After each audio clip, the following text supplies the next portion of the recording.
Hola, bienvenidos a esta nueva serie de videos titulada Análisis de circuitos eléctricos. A través de diferentes entregas en forma de módulos explicaremos los diferentes temas relacionados con el análisis de circuitos eléctricos. Mi nombre es Gerardo Leal y te invito a que estés pendiente de las diferentes entregas periódicas que haremos a través de este canal. Comenzamos con el módulo 1 denominado Conceptos Básicos, con el cual iniciamos esta serie. Para entrar en el análisis de los circuitos eléctricos, debemos comenzar por definir qué es un circuito eléctrico. Las dos teorías en las que se apoyan las ramas de la tecnología y la ingeniería eléctrica son la de los circuitos eléctricos y la del electromagnetismo. Las ramas de la tecnología y la ingeniería eléctrica, como por ejemplo la potencia, las máquinas eléctricas, el control, la electrónica, las telecomunicaciones y la instrumentación, se basan en la teoría y el análisis de circuitos. En este sentido, cuando hablamos de un circuito eléctrico, nos referimos a una interconexión de dispositivos o elementos eléctricos con el fin de comunicar o transferir energía eléctrica de un punto a otro. En esta figura podemos observar el circuito eléctrico más simple que existe. Un elemento entrega energía eléctrica, que es la fuente de poder, mientras que otro elemento recibe y transforma la energía, en este caso es una lámpara, y a través de conductores se comunica la fuente de poder con el elemento consumidor de energía. Estos tres elementos conforman la estructura básica de un circuito eléctrico. En este sentido, podemos concluir que el análisis de un circuito se refiere entonces al estudio del comportamiento del circuito, se analiza cómo responde a una entrada determinada y cómo es la interacción de los elementos y los dispositivos que conforman dicho circuito. Las unidades de medida son los patrones de referencia que permiten cuantificar las magnitudes físicas. El Sistema Internacional de Unidades de Medida, SI, adopta un lenguaje internacional de medición que permite la estandarización de las cantidades medibles que se requieren en procesos de análisis de circuitos. En el Sistema Internacional encontramos 7 unidades principales, de las cuales se pueden derivar las demás unidades que se utilizan en cantidades físicas. Acá en la tabla observamos que para la longitud la unidad principal es el metro, para la masa el kilogramo, para el tiempo el segundo, para la corriente eléctrica el ampere, para la temperatura los grados Kelvin, para la cantidad de sustancia mol y para la intensidad luminosa candela. Estas dos unidades, el tiempo y la corriente, las vamos a utilizar para obtener otras magnitudes derivadas y otras unidades de magnitudes que se utilizan en análisis de circuitos eléctricos. También es importante destacar que las unidades del sistema internacional utilizan prefijos basados en potencias de base 10 para relacionar unidades de cantidades mayores y menores con la unidad principal o unidad básica. Acá vemos entonces los prefijos del sistema internacional, que hay dos grandes grupos, el grupo de los llamados submúltiplos y el grupo de los llamados múltiplos. Los submúltiplos se utilizan para expresar cantidades pequeñas, como por ejemplo 10 a la menos 3, que hace referencia al mili, 10 a la menos 6 micro, una millonésima parte de la unidad principal, 10 a la menos 9 el nano, 10 a la menos 12 el pico. Con estos prefijos entonces podemos encontrar magnitudes medidas en unidades de expresión de valores muy pequeños.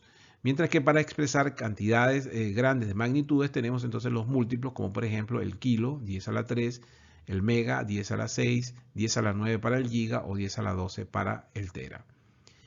En esta tabla vemos algunos ejemplos. La corriente eléctrica de 25 microamperes correspondería a una corriente tan pequeña como la que se muestra en este número decimal, mientras que una tensión de 125 milivoltios correspondería a 0,125 voltios, es decir, una milésima parte de la tensión en la unidad principal. Y la resistencia de 25 kiloohms correspondería a una resistencia de 25.000 ohms, es decir, un valor para representar una cantidad grande. Por otro lado, tenemos una potencia de 20 megawatts, que estaríamos hablando de 20 millones de watts. De esta manera, entonces, vemos a través de estos ejemplos cómo se utilizan los prefijos para la representación de magnitudes de mayor o menor valor. Cuando hablamos de electricidad, el punto de partida está en el átomo y el concepto de carga eléctrica. A partir de allí se derivan las diferentes magnitudes vinculadas a los circuitos eléctricos. La carga eléctrica es el principio físico fundamental que explica los fenómenos eléctricos. Es la cantidad básica en un circuito eléctrico y se refiere a una propiedad que tienen las partículas atómicas que componen la materia y que se cuantifica en Coulomb. Desde el punto de vista del átomo, en su núcleo hay cargas positivas llamadas protones y en la periferia del átomo hay cargas negativas llamadas electrones. Acá en la figura observamos el modelo atómico donde se observan las cargas negativas en órbitas elípticas y en el núcleo se encuentran los llamados protones, cargas positivas, y los neutrones, que son elementos con carga neutra. Según observaciones experimentales, las únicas cargas que ocurren en la naturaleza son múltiplos enteros de la carga de un electrón, y esa carga corresponde a un número de menos 1,602 por 10 a la menos 19 Coulomb, lo cual hace inferir que las cantidades típicas que encontramos en el mundo físico de cargas eléctricas generalmente están expresadas en submúltiplos, como por ejemplo micro Coulomb.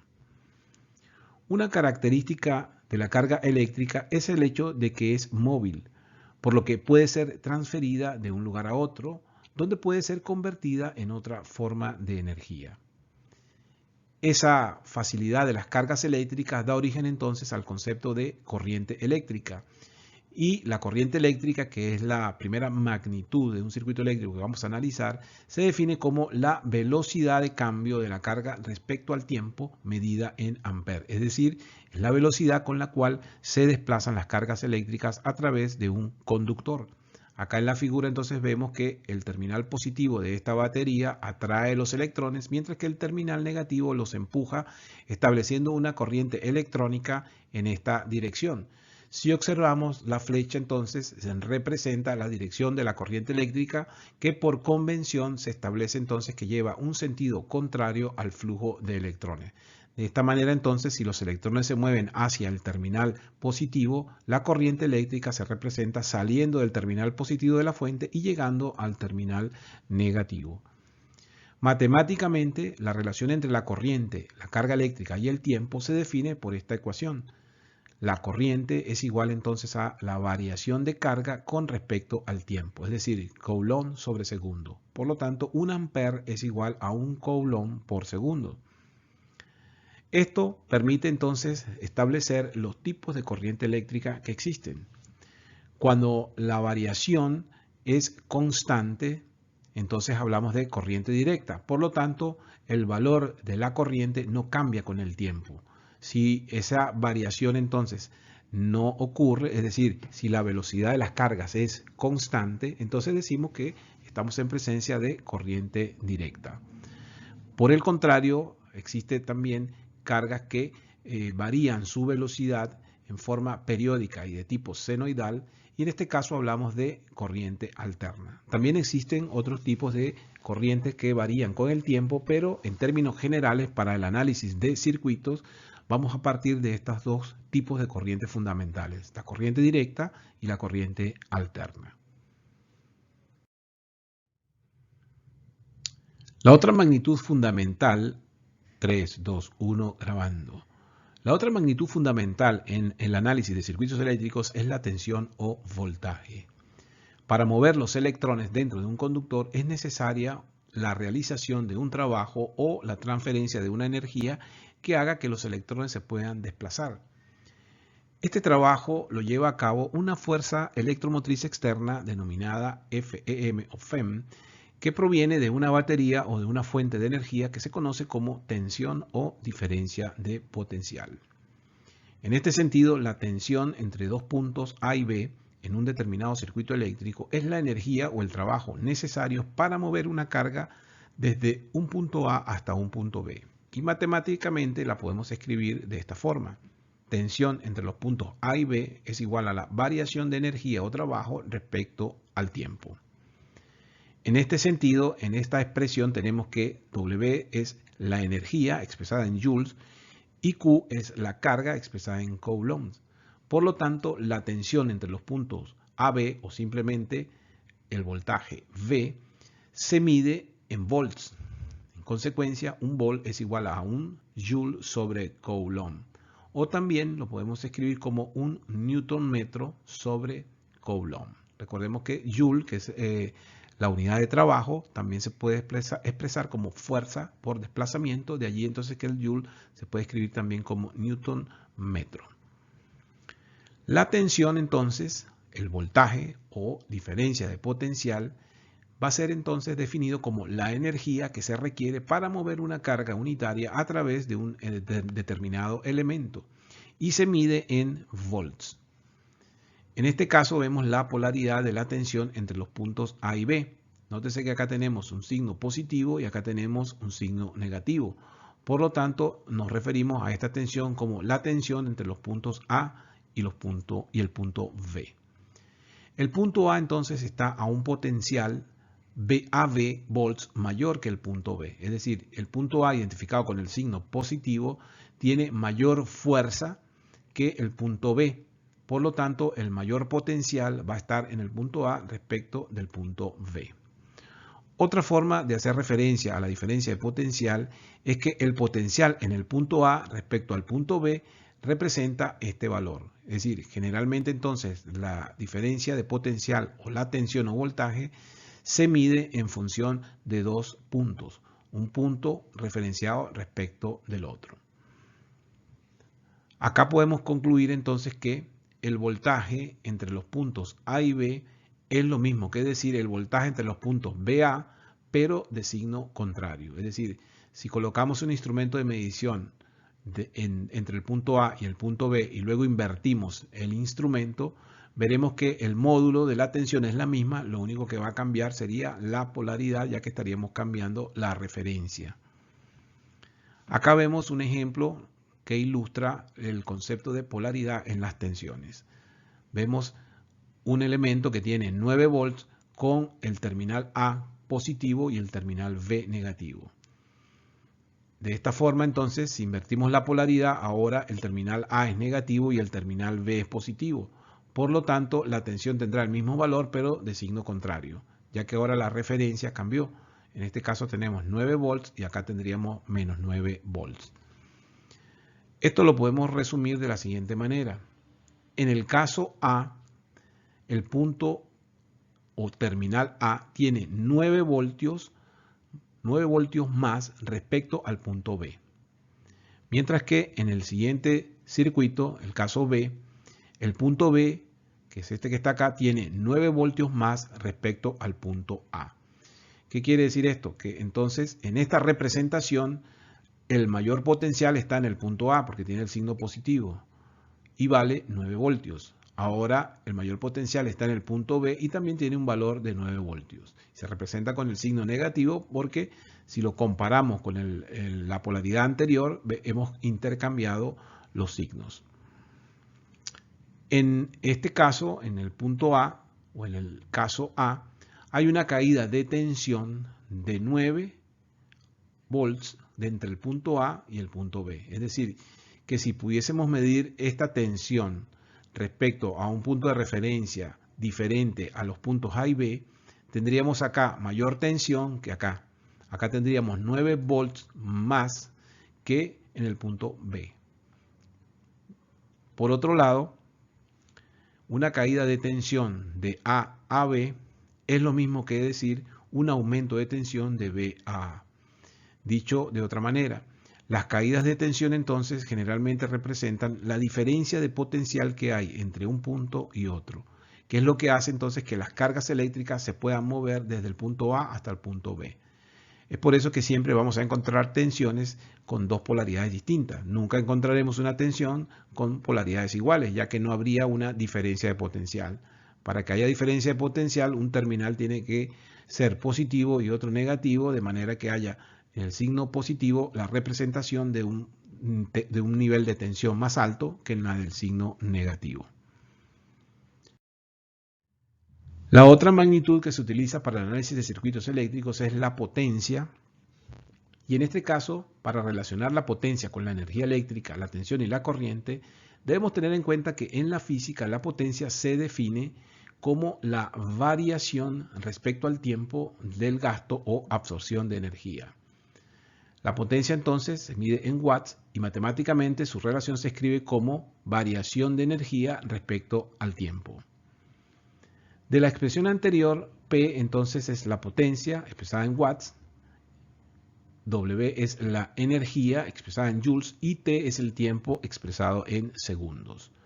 Relacionando las expresiones matemáticas de corriente y tensión con la de potencia que tenemos acá en esta lámina, tenemos entonces lo siguiente. P va a ser igual a variación de energía respecto al tiempo. Si dividimos entre la carga, la variación de energía, y luego multiplicamos la variación de energía por también la variación de carga, es decir, si introducimos, multiplicamos y dividimos esta ecuación por variación de carga, nos queda esta nueva expresión. Si recordamos, esta relación es la definición de voltaje o tensión, mientras que esta relación es la definición de corriente. De allí entonces se concluye que la potencia en términos de tensión y corriente no es más que el producto de V por I. Acá vemos entonces lo que se conoce como la ecuación general de potencia eléctrica. Ahora bien, para hablar de potencia es necesario establecer polaridades de referencia para la potencia con el uso de la convención pasiva de signos. En este caso vamos a tener dos posibilidades: que el elemento del circuito tenga absorción de potencia o que el elemento del circuito suministre potencia. Acá vemos entonces los dos casos. Vemos en este caso cómo una corriente entra al positivo del elemento donde está la tensión. En este caso la potencia sería positiva, sería el producto de V por I. Estamos hablando de un elemento que está produciendo una caída de tensión, por ende está absorbiendo energía. Mientras que acá vemos que el elemento, la corriente, sale por el terminal positivo y diríamos que entraría por el terminal negativo si cerráramos el circuito. En consecuencia, la potencia va a ser menos V por I. En este caso estamos hablando de un elemento de circuito que entrega energía o suministra energía. La convención entonces pasiva de signos satisface cuando la corriente entra por el terminal positivo en un elemento y P es igual a más V por I. Si la corriente entra por el terminal negativo, entonces hablamos de que la potencia es igual a menos V por I. Estas relaciones entonces es lo que comúnmente se conoce como convención pasiva de signos para análisis de potencia. Si entonces la potencia es igual a más V por I, o lo que es lo mismo, V por I es mayor que 0, implica que ese elemento está absorbiendo potencia. Es decir, que en un circuito, cada vez que veamos una corriente entrando por el positivo a un elemento, diremos que ese elemento está absorbiendo potencia.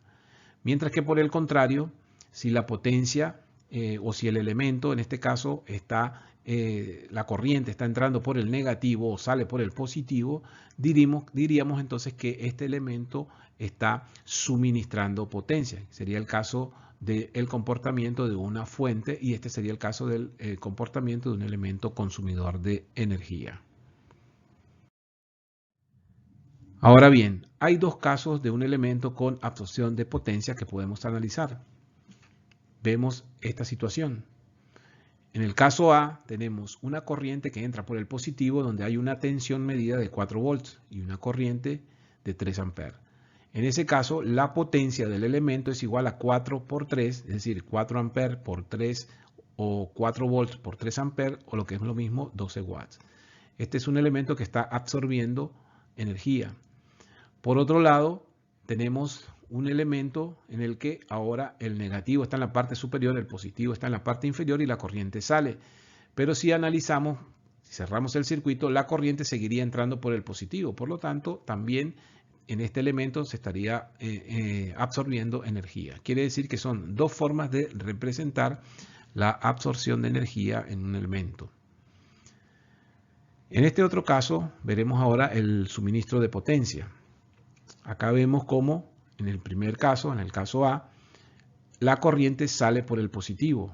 Si cerráramos el circuito, veríamos que entraría por el negativo. Por lo tanto, la potencia sería igual a menos 4 multiplicado por 3, que sería menos 12 watts. Si invertimos la polaridad de la tensión y también cambia la dirección de la corriente, mantendríamos el mismo caso. O sea que serían dos formas de representar el suministro de potencia. Como podemos observar entonces, el signo de la corriente respecto a la tensión nos permiten determinar qué tipo de elemento tenemos en un circuito. Si es un elemento que absorbe potencia o es un elemento que suministra potencia. Una absorción de potencia entonces de 12 watts es equivalente a un suministro de potencia de 12 watts. En general, en un circuito eléctrico se debe cumplir que la potencia absorbida es igual a menos la potencia suministrada. La ley de la conservación de la energía entonces debe cumplirse en cualquier parte del circuito. Por esta razón, la suma algebraica de la potencia en un circuito en cualquier instante debe ser igual a 0. Es decir, la sumatoria de potencias positivas y negativas, positivas para las absorbidas, negativas para las suministradas, debe ser igual a 0 de manera que se cumpla la ley de la conservación de la energía. Si hablamos de energía, nos referimos a la capacidad de un dispositivo para realizar un trabajo y la energía se mide en joules. Las compañías que abastecen electricidad miden la energía en watts por hora. Generalmente un watt hora equivale a 3600 joules. Acá vemos un ejemplo, cuánta energía consume una bombilla eléctrica de 100 watts en un tiempo de 2 horas. Simplemente entonces la energía será el producto de P por el tiempo. 100 watts multiplicado por 2 horas, lo multiplicamos por 60 minutos para llevar las horas a minutos y luego por 60 segundos para llevar los segundos a o los minutos a segundos, nos queda entonces que la potencia al multiplicarla por lo que sería watts por segundo, tendríamos entonces la expresión de energía en joules. En este caso tendríamos 720.000 joules o lo que es lo mismo 720 kilojoules. Recordemos que la unidad principal de energía es el joules, pero en sistemas eléctricos en lugar de utilizar joules utilizamos el watt. También entonces podemos determinar directamente la potencia o la energía, mejor dicho, multiplicando directamente los watts por el tiempo en horas. En este caso tenemos una unidad equivalente a estos 720 kilojoules, que es una unidad práctica denominada la unidad de energía en watt hora. En este caso tendríamos 200 watt hora. Si la energía el consumo es significativo, entonces los watts se convierten en kilowatt y aparece la unidad que típicamente se utiliza en las empresas de distribución de energía, que es el kilowatt hora.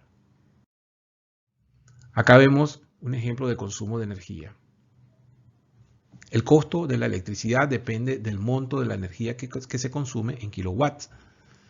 El consumo mensual promedio típico de electrodomésticos en una residencia se puede ver en esta tabla.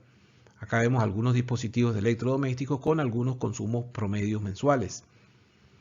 En función de esas potencias, entonces, si un consumidor no usa energía, siempre va a haber un cargo mínimo, a pesar de que no haya consumo de energía, ya que se debe garantizar el sistema de conexión permanente a la línea eléctrica y ese costo tiene un valor que debe ser pagado a las empresas suministradoras de energía. Veamos acá este ejemplo. Una casa consume 700 kWh en un mes. Determine la cuenta de electricidad de ese mes con base al siguiente plan de tarifa residencial. El cargo mensual por servicio de instalación es de $12. Los primeros 100 kilowatts consumidos en el mes tienen un costo de 16 centavos cada kilowatt hora.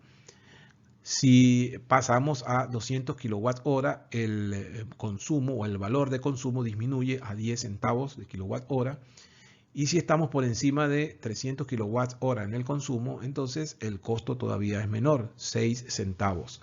Este sería un plan tarifario, un ejemplo típico de un plan tarifario de una empresa suministradora de energía. Para determinar entonces la cuenta de electricidad debemos realizar lo siguiente.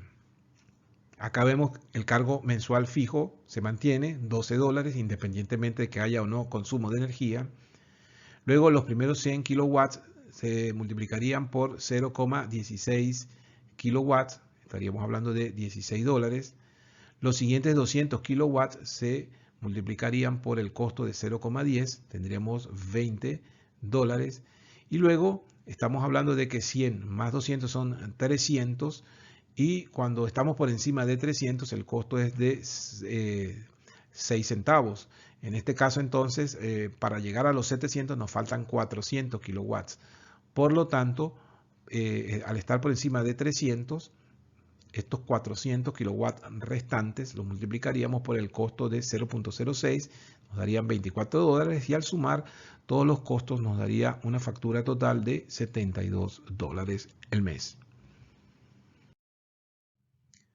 Veamos ahora los elementos de circuito y la forma como se representan para iniciar el análisis de los circuitos eléctricos.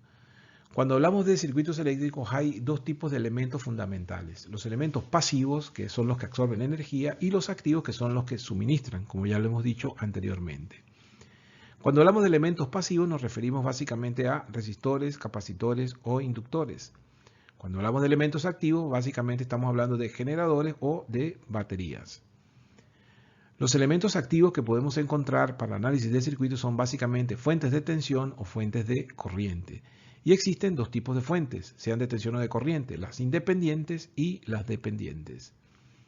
Cuando hablamos de una fuente independiente, en forma ideal, nos referimos a un elemento activo que va a suministrar tensión o corriente totalmente independiente de los demás elementos del circuito.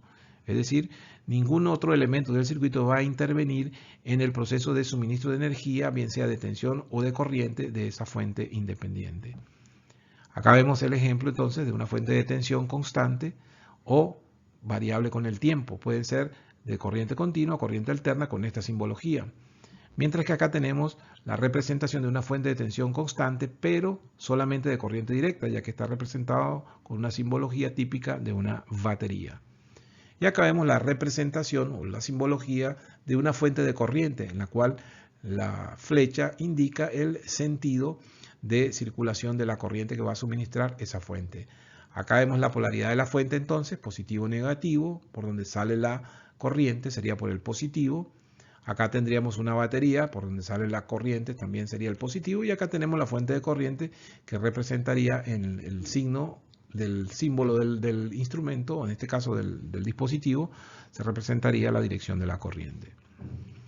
Cuando hablamos ahora de fuentes dependientes, también llamadas fuentes controladas, nos referimos a un elemento activo en el que la magnitud de la fuente se controla por medio de otra tensión o de otra corriente. Acá vemos entonces una fuente de tensión dependiente. Comparemos entonces el símbolo de la fuente con respecto a la independiente. Ahora en vez de un círculo se representa con este símbolo. Mientras que acá la representación de la fuente de corriente dependiente tendría en lugar de un círculo esta representación con el signo de la corriente, la dirección de la corriente. Debido a que la dependencia entonces de una tensión o de una corriente, es decir, de una fuente de tensión o de una fuente de corriente, está vinculada a otras variables de tensión o de corriente, existen entonces 4 posibles tipos de fuentes dependientes. Acá vemos las posibles combinaciones. Podemos tener una fuente de tensión controlada por tensión, podemos tener una fuente de tensión controlada por corriente, una fuente de corriente controlada por tensión y una fuente de corriente controlada por corriente. Acá con la simbología podemos aclarar estos conceptos.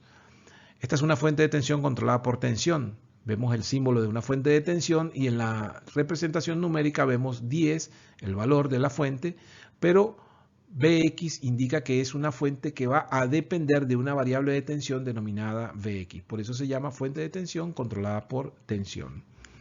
Acá vemos lo mismo, pero ahora en la simbología, en la nomenclatura aparece 5Ix. Es decir, aparece el valor multiplicado por el valor de una corriente que está identificada como Ix. Por eso estamos hablando ahora de una fuente de tensión, ya que el símbolo lo indica, pero controlada por corriente, ya que esta nomenclatura hace referencia a una corriente. Acá tendríamos entonces una fuente de corriente controlada por tensión, y acá tendríamos una fuente de corriente controlada por corriente. Estas serían entonces las 4 opciones que tenemos de fuentes controladas. Veamos ahora a través de un par de ejemplos el análisis de potencia utilizando los elementos de circuitos eléctricos que hemos visto, elementos activos de fuentes dependientes y fuentes independientes. Acá vemos el primer ejemplo, dice calcular la potencia suministrada o absorbida por cada elemento de la figura. Hay 4 elementos y podemos observar que este es un elemento activo que está entregando energía. Este es un elemento pasivo, consume o absorbe energía. También este es un elemento pasivo. Y este elemento, si observamos este positivo de la fuente o de la tensión, estaría acá. Por lo tanto, la corriente estaría saliendo por el positivo, entonces también sería un elemento activo. Tenemos dos elementos que están suministrando y dos elementos que están absorbiendo energía. En P1 entonces tenemos 20 multiplicado por menos 5. Recordemos que el menos viene ya que la corriente al regresar, esta corriente total al regresar a la fuente entra por el negativo. Por eso entonces estaríamos hablando de 20 por menos 5 amperes, nos daría menos 100 watts. Es una potencia suministrada. P2 sería una potencia absorbida, que sería 12 volts multiplicados por los 5 amperes, 60 watts positivos. Es una potencia absorbida.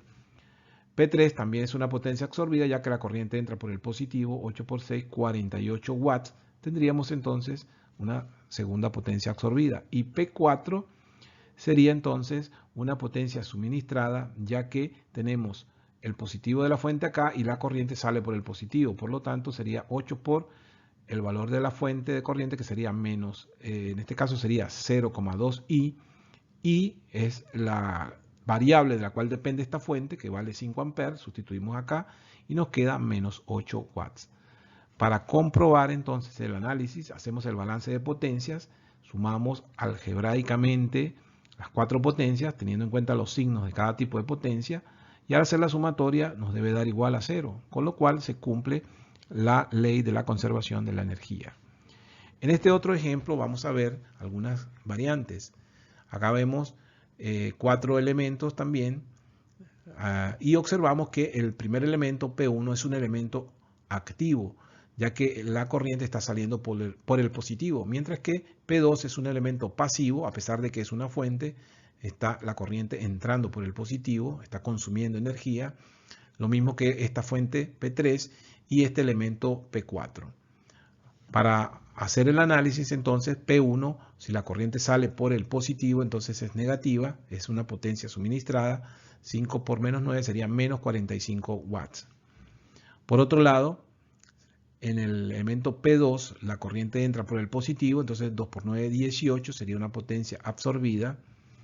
Y acá P3, que sería la fuente de tensión dependiente de corriente, sería 0,6 por I, que vale 5, y multiplicado por, en este caso, el valor de la tensión, o mejor dicho, de la corriente, que sería 4 amperes.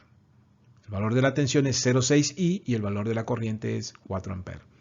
Nos da un total de 12 watts. Una potencia absorbida, ya que es positiva. Y P4 sería la corriente entrando por el positivo, también es una potencia absorbida, 3 por 5, 3 de tensión, 5 de corriente, nos dan más 15 watts. También tenemos una potencia absorbida. Si hacemos el balance de potencias, tendríamos que P1 más P2 más P3 más P4, sumando con cada uno de los signos, nos da igual a 0. Por lo tanto, también se cumple la ley de la conservación de la energía. De esta forma llegamos entonces al final del módulo 1, donde hemos hecho un análisis de los conceptos básicos que nos permiten comprender los principios necesarios para incursionar en los conceptos de análisis de circuitos eléctricos. Te espero en el siguiente módulo. Saludos y feliz día.